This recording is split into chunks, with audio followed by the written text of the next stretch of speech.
Hello! Today we're going to be calculating straight line depreciation for an asset that was not purchased at the beginning of the year. So the question says, on October 1st, 2009, Mr. Ed's Consulting Services purchased a company vehicle for $25,000 with an estimated 4-year useful life and a $3,000 salvage value. We are asked to calculate the depreciation expense, accumulated depreciation, and book value for the 4 years of the vehicle's life. Now notice that this asset was purchased on October 1st instead of January 1st. That means we're going to have to record some partial year depreciation. And we're going to be doing that in this chart over here on the left. But before we do that, let's get down some of the information. So first, the cost of the asset was $25,000. The salvage value, what we think we can sell this for at the end of its life, was $3,000. The useful life is 4 years. And we can calculate the depreciation per year using this formula, which is the cost minus the salvage value divided by the useful life. So that'll be 25,000 minus 3,000 divided by the useful life of 4 years. And that gives us a depreciation per year of $5,500. So one thing we need to remember here is that this asset was not purchased until October 1st, 2009. So when we record the depreciation expense for 2009, we need to take into account that this asset was only around for 3 months, October, November, and December.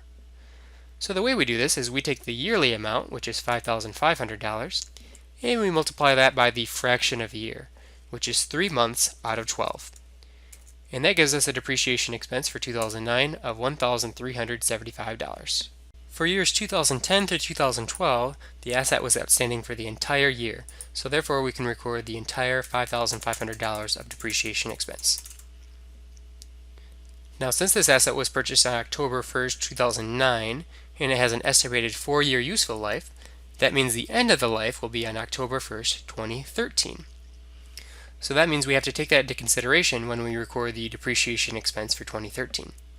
So that means we're going to have January, February, March, April, May, June, July, August, and September of depreciation for 2013. That's 9 months.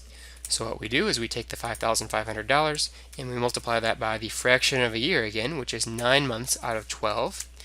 And that gives us a depreciation expense of $4,125. Now you might be wondering, didn't this asset only have a 4-year useful life? Why are we recording 5 different years here in our depreciation table? Well, the reason is one of the years is split between 2009 and 2013. Remember, this was 3 months in 2009 and there were 9 months in 2013. So really these two numbers, if you were to add them together, would add up to $5,500, which is 1 year's worth of depreciation, making for a total of 4 years worth of depreciation. Now we can move on to the accumulated depreciation column, which just adds up all the depreciation expense up until that year. So the first year it's just going to be $1,375. The second year has to be the total of the first 2 years. So that's $1,375 plus $5,500. The third year we can take the $6,875, which already reflects the first 2 years, and add that to the next year, which is $5,500. And we can do a similar process for the remaining 2 years. Next, we can calculate the book value, which is the cost minus the accumulated depreciation. Well, we know the cost is $25,000, which we found over here. So we can take the cost and we can subtract the accumulated depreciation. And we can do that for each of the 5 years.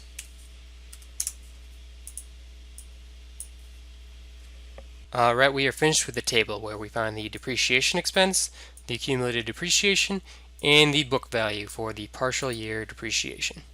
Alright, one final thing I want to note is that if you've depreciated your asset correctly, then the book value in the final year should be the same as the salvage value, which we see here is $3,000 in each case.